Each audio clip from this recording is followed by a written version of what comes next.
Dan langsung saja saya ingin menyapa Bapak Noval. Selamat siang Pak Noval. Pastikan Pak suaranya sudah di-unmute. Halo. Oke, baiklah. Ya. Selamat siang Pak Noval. Siang Mas. Sehat dan semangat selalu ya Pak ya. Ya, sehat selalu Mas. Terima kasih. Baik Pak Noval, langsung saja. Waktu dan tempat dipersilakan. Ya. Bismillahirrahmanirrahim. Assalamualaikum warahmatullahi wabarakatuh. Selamat siang. Saya sebagai penutup di kegiatan Fortrip ini ya. Saya izin menyampaikan materi mengenai RDP forensik. Sebelumnya saya juga akan berusaha menyampaikan secara kompak karena kan sudah ada waktunya Jumatan ya bagi yang menjalankan gitu. Ya, ini adalah materi RDP forensik ini saya akan menjelaskan terkait dengan tipe koneksi RDP untuk mengetahui aktivitas koneksi pengguna pada perangkat Windows tujuan. Untuk pendahuluan nantinya saya juga akan mereview beberapa definisi dan terminologi kriptografi dan forensik yang sebelumnya telah dijelaskan oleh beberapa pemateri sebelumnya. Untuk yang materi yang akan saya sampaikan ini lebih ke arah praktek dan teknis, jadi Bapak dan Ibu bisa langsung praktek ke perangkatnya kalau memang perangkatnya Windows gitu ya. Oke, kita langsung saja. Ya, ini untuk CV saya. Nama saya Fadlur Rahman Noval Setiawan. Saya tertarik di bidang digital forensik, data science, dan global governance. Ini beberapa sertifikasinya: CHFI, CNSS, IBM bagian global governance, dan juga saya juga bagian dari STSN 14. Ya. Sebelumnya, kriptografi adalah teknik menyampaikan pesan secara tersembunyi dengan memanfaatkan fitur enkripsi. Kalau kemarin kita mendengarkan dari Ibu Santi ya, Ibu Santi kan sempat menjelaskan bahwa kriptografi itu ada sejak kepemimpinan Julius Caesar dari kerajaan Romawi. Hingga sekarang penerapan kriptografi menjadi lebih beragam, bahkan bisa untuk stabilitas negara gitu ya kalau kita merasakan dampak secara besarnya. Jadi berdasarkan kedua aspek tersebut, mau kriptografi klasik ataupun modern, semuanya memiliki tujuan yang sama, yaitu keamanan tentunya. Yang ini juga jenis-jenis kriptografi, ada hash function. Ini adalah metode untuk yang tidak metode yang menggunakan persamaan matematis. Yang ini itu metode maka tidak memerlukan kunci untuk membuka, karena fungsinya ini skenario pengiriman basis satu arah ya. Untuk public key kriptografi, konsep perlindungan yang sangat revolusioner mungkin, karena itu sering disebut dengan public key yang memanfaatkan dua kunci, yaitu kunci public dan kunci private. Kalau untuk symmetric key itu kunci rahasia yang sama-sama dimiliki oleh kedua penerima dan pengirim untuk nanti melakukan enkripsi dan dekripsinya. Untuk kebutuhan kriptografi modern sekarang ada autentikasi ya. Autentikasi itu proses di mana pengirim dan penerima dapat mengetahui identitas dari masing-masing sumber data. Untuk confidentiality adalah fitur informasi yang terlindungi di mana apabila user mengakses, sistem tidak dapat diproses dalam hak wewenangnya. Jadi ini informasi datanya terlindungi sesuai dengan hak dan wewenang. Integritas merupakan fitur di mana pihak mengirim dan penerima tidak dapat merubah datanya. Untuk non-repudiation ini terkait dengan pengirim dan penerima tidak dapat menyangkal atau mencegah tujuan dari pesan itu sendiri. Oke, itu dari kriptografi secara singkat. Kemudian forensik adalah penerapan teknik investigasi dan analisis untuk mengumpulkan dan menyimpan bukti digital tertentu dengan cara yang sesuai dengan yang dapat disajikan di pengadilan. Tujuan penting dari forensik komputer adalah melakukan suatu penyelidikan terstruktur dan sistematis di dalam pencarian bukti-bukti data yang ada untuk mendapatkan apa yang sebenarnya terjadi. dan mengetahui siapa yang bertanggung jawab. Kalau untuk dunia forensik ini, sebenarnya kalau yang suka nonton film, mungkin tahu film Partner for Justice ya. Ini tapi lebih ke arah forensik kedokteran. Jadi mungkin kalau ada yang merasa penasaran atau mulai tertarik terkait dengan forensik ini, bisa nih nonton Partner for Justice. Ada di Netflix dia. Ya, itu salah satu ini ya, contoh forensik, tapi itu seru banget filmnya. Oke, kita lanjut. Ada beberapa varian gitu ya forensik. Ada database untuk mencari data di database aplikasi, biasanya untuk memeriksa database metadata. Email itu untuk menganalisis terkait pesan masuk, biasanya terkait dengan kalender ataupun kontak yang terhapus. Kalau malware untuk mengidentifikasi code, biasanya yang tadi juga sudah dijelaskan oleh Bang Mungkit sebelum saya.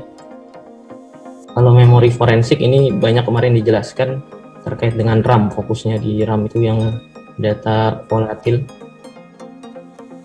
Untuk mobile forensik ini terkait dengan pemeriksaan pada perangkat seluler, bisa mengecek SMS, MMS, audio, video, dan sebagainya. Disk forensik terkait dengan ekstrak data dari media penyimpanan disk, kemudian dilakukan analisis. Kemudian ada video, kemudian digital image dan audio, ini termasuk dengan forensik multimedia ya. Jadi kita menganalisis, mungkin yang sering nonton film yang ada CCTV, kemudian CCTV-nya kurang jelas, kita mainin resolusi, kita mainin ukuran itu video. Kemudian ada image juga. Kalau audio terkait dengan suara, biasanya kalau yang sering fokus gitu ya dalam mendengarkan kan pasti ada tahu, oh ini kira-kira orang ini di lokasinya di mana atau gimana gitu. Kalau untuk network forensik itu melakukan pemantauan dan analisis lalu lintas jaringan komputer. Linux forensik ini terkait dengan melakukan analisis di sistem operasi Linux dan juga Windows, juga di sistem operasi Windows. Ya, secara singkat, Windows forensik ini merupakan salah satu cabang dari forensik tadi. Menurut AdMarketShare dijelaskan bahwa sistem operasi yang paling banyak digunakan di pasaran, yang banyak digunakan oleh pengguna itu paling banyak Windows dengan hampir 57%. Ulangi, 67%.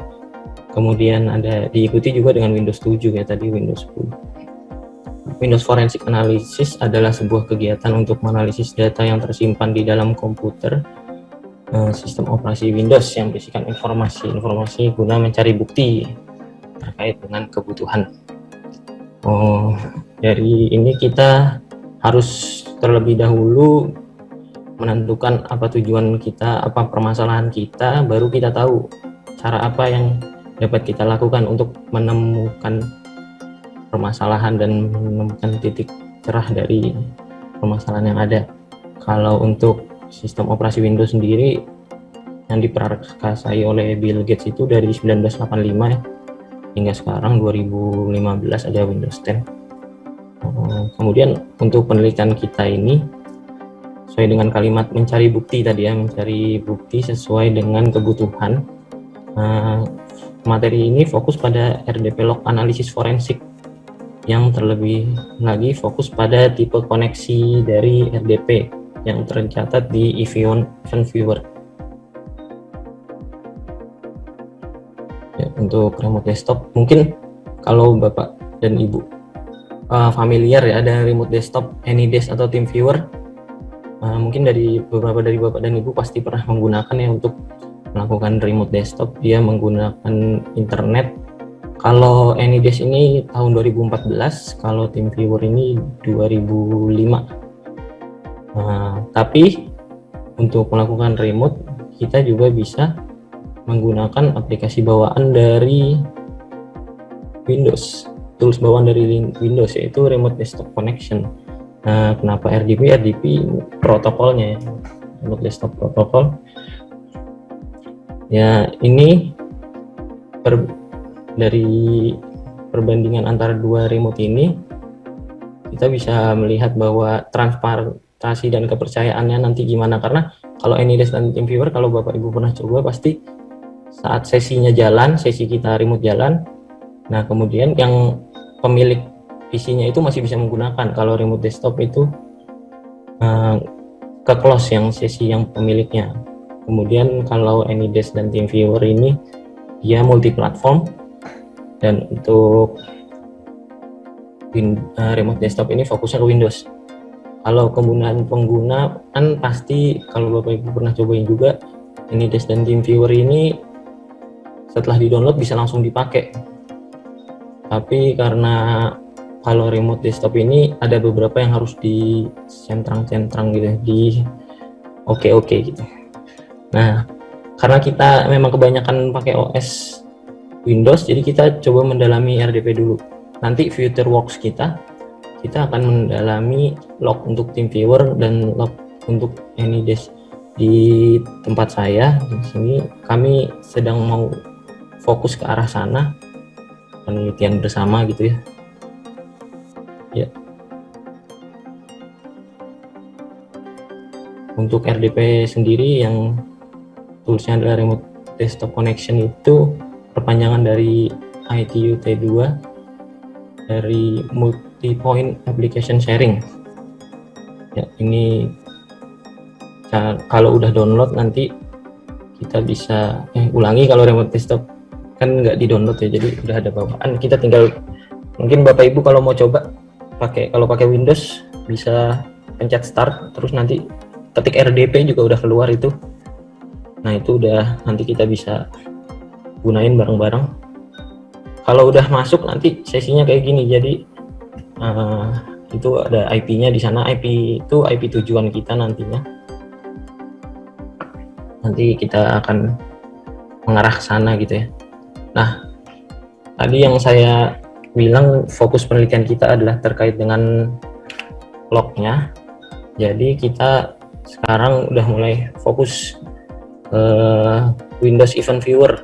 Kalau Bapak Ibu mau lihat, sebenarnya di perangkat Bapak Ibu yang Windows ya, itu Bapak Ibu bisa lihat di C, Windows, System 32, Win Event dan log itu isinya FATX semua, itu file-file yang isinya log semua, log dari perangkat dan Bapak dan Ibu. Ada beberapa log itu ada banyak sekali, tapi untuk fokus kita terkait dengan tipe koneksi ada 4 log yang perlu kita dalami. Kalau untuk security ini pencatatan keamanan.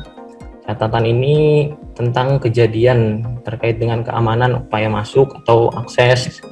Itu kalau remote connection ini tentang remote connection yang jadi maksudnya nanti kita dalami bersama. Nanti setiap ada remote connection pasti ada masuk di sana lognya. Kemudian ada juga local session, di mana saat terciptanya local session akan masuk di log sana. Kemudian untuk sistem adalah pencatatan peristiwa yang terkait dengan program yang terinstal pada sistem. Ya, log parser ini salah satu tools yang mudah, kemudian gratis gitu ya, karena ada beberapa tools yang berbayar ataupun ada tools yang mungkin bikin pakai LK gitu, kita bikin visualisasi itu juga bisa, tapi kan itu ada konfigurasi atau apa. Tapi kalau log parser ini kita tinggal download aja. Mungkin bisa Bapak Ibu kalau mau coba bisa download log parser 2.2 ini, nanti langsung download. Nah, log parser ini cara menggunakannya gimana? Nanti kita buka CMD. CMD itu command prompt ya. Buka command prompt, kemudian kita masukkan, ini ada beberapa nih, ada beberapa referensi komen yang bisa dimasukkan. Ini untuk ini komen. Jadi kita pertama manggil log parsernya dulu, startnya kita off, kemudian input kita IVTX, kemudian kita cari dari security, kita cari event ID-nya 4624 gitu contohnya. Nah itu masih banyak lagi, mungkin Bapak dan Ibu kalau yang senang coba-coba gitu ya, bisa langsung buka referensinya di sini. Itu kalau mungkin Bapak Ibu udah tahu, kalau GitHub itu udah kemampuan dasar kita ya, tinggal sedikit copy paste gitu ya, sama konfigurasi sedikit lah, jadi disesuaikan dengan kebutuhan. Ya, untuk 6 tipe koneksi RDP. Jadi koneksi RDP ini ada 6 tipe. Nah, berikut adalah langkah-langkahnya. Langkah 6 tipe ini biasa digunakan untuk menyelidiki aktivitas RDP di server Windows. Jadi membantu kita dalam melaksanakan tugas forensik, sehingga dapat tergambar apa yang dilakukan oleh pengguna yang mengakses gitu ya. Ini ada 6, nanti kita akan dalami bersama. Successful, unsuccessful, disconnect dengan cara Windows-nya di close, ada juga disconnect dengan memang benar-benar mau disconnect dengan start kemudian disconnect, ada juga session reconnect, dan ada juga log off. Ini gambaran 6 tipe koneksi RDP. Kalau Bapak Ibu mau coba gitu ya, jadi ini gambaran singkatnya. Jadi RDP kalau yang successful logon itu kita masukin IP, kemudian setelah IP nanti kita diminta kredensialnya. Nah, setelah kredensialnya diminta, kalau udah benar nanti akan keluar notifikasi seperti ini. Nah, setelah ini nanti kita yes, nah nanti langsung masuk ke Windows tujuan kita. Nah, kalau unsuccessful logon ini, dia ini sempat masukin IP udah benar. Nah, saat kita masukin kredensial ini salah. Nah, itu akan tercatat. Nah, jadi kalau salah dia akan stop gitu. Nanti ada lognya beda lagi dengan saat dia sukses. Kemudian ada Windows Close. Ini kalau Bapak dan Ibu bisa lihat, kalau kita ini kan nanti ada desktop kita yang lebih besar ya. Ini desktop, remote desktopnya. Nah, kalau kita mencet di sini, kita close di sini. Nah, dia close ya, karena memang animasinya aja. Jadi itu nanti tapi beneran close gitu. Nah, kemudian kalau yang disconnect, dengan memang tujuannya yang disconnect, nanti kita ke bagian power, kemudian nanti kita disconnect. Itu nanti ada catatannya juga. Kalau RDP session reconnect biasanya terkait dengan koneksi ya. Kalau koneksinya jelek nanti ada percobaan untuk reconnecting. Kalau session logoff ini kita ke usernya, kemudian kita sign out. Ini lebih ke arah kalau yang tadi kita Windows close dan atau yang kita disconnect itu sesi dari pengguna aslinya itu nggak keluar, tapi kalau kita sign out ini kita mengeluarkan sesinya juga yang aslinya. Ya, ini kita masuk ke bahasan sangat wajibnya. Jadi ini bahasan terkait dengan catatan lognya ya. Kalau RDP successful logon itu ada event ID 1149, kemudian dia itu ada tercatat di remote connection, di VTX yang bagian remote connection. 1149 ini terkait dengan user authentication success, ulangi success. Kemudian untuk 4624 ini ada di security, dia itu an account was successfully logged on. Jadi dia di bagian security-nya. Kalau ini local session karena udah masuk ke event ID-nya di di VTX local session, dia itu remote desktop service session login success. Kemudian yang dua ini remote desktop service shall start notification receive. Jadi udah mulai masuk gitu ya.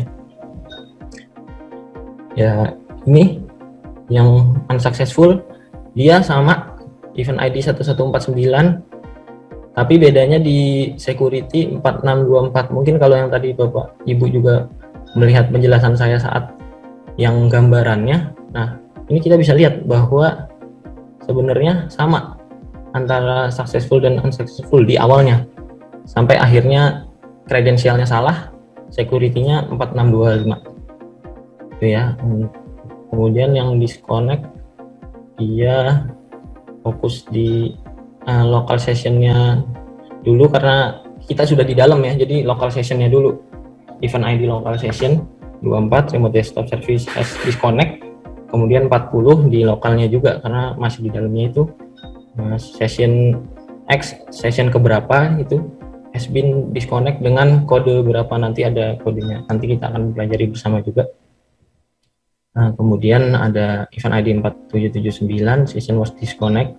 Nah, kemudian di security-nya juga ini di 4634 an account was log off.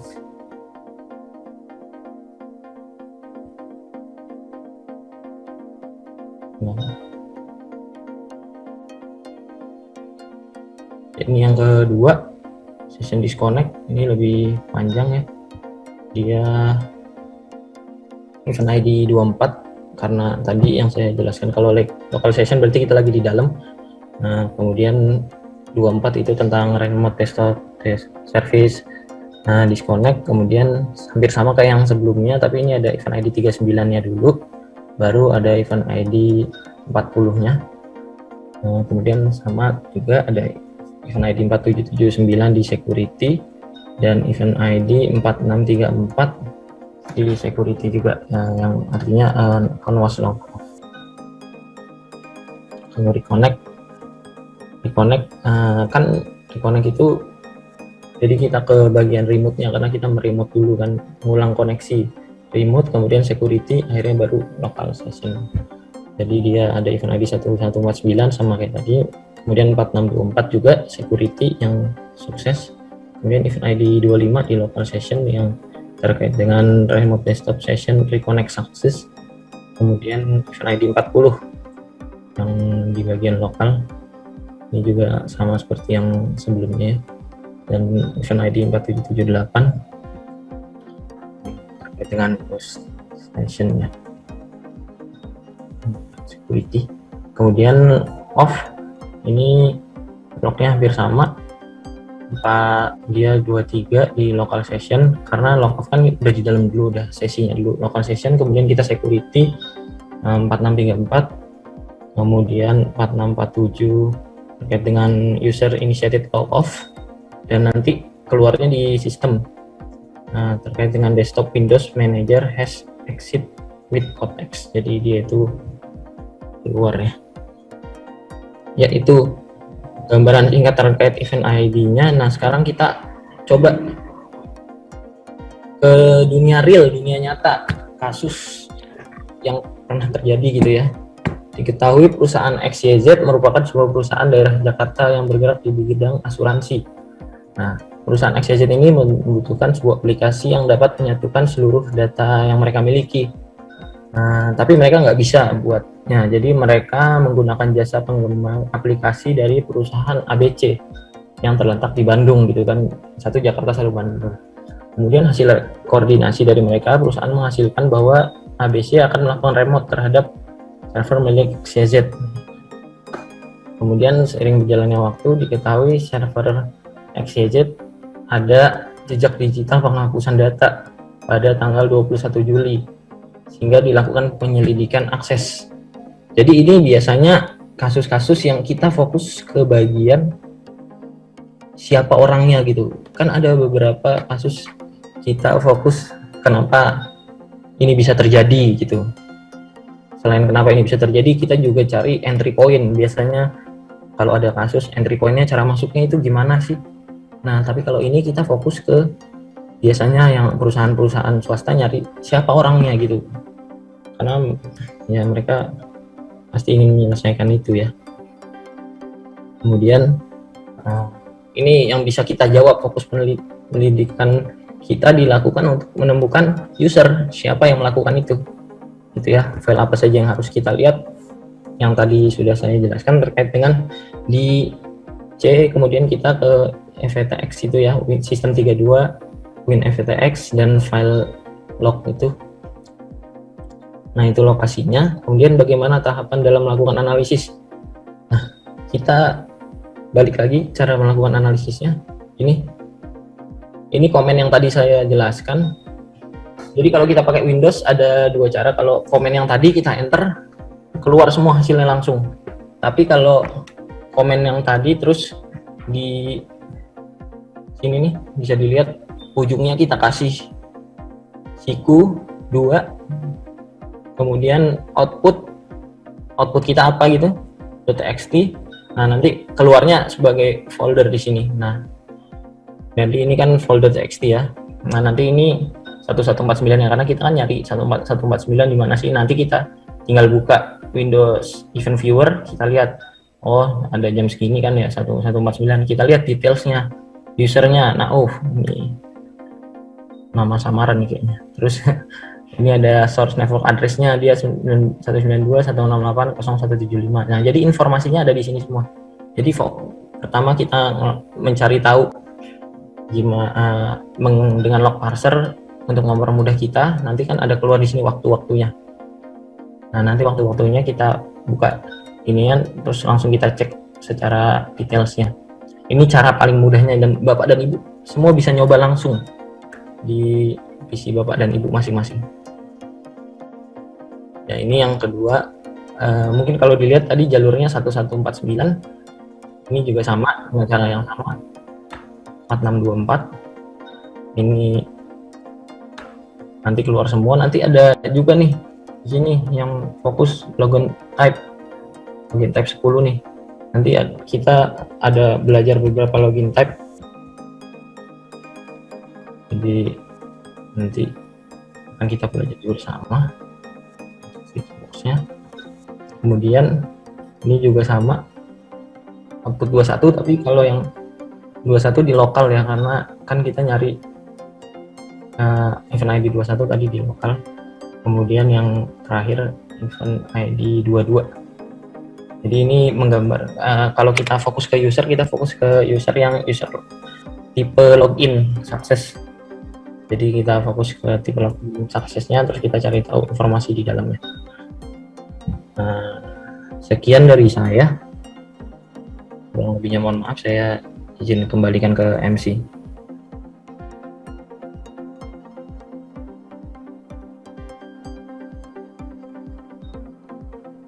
Baik, terima kasih Bapak Fadlur Rahman Naufal Setiawan yang sudah menyampaikan presentasi RDP Forensics ya, dan tentunya menjadi presentasi terakhir kita pada acara Vocrypt Talks 2021. Terima kasih Pak Naufal, salam sehat selalu Pak.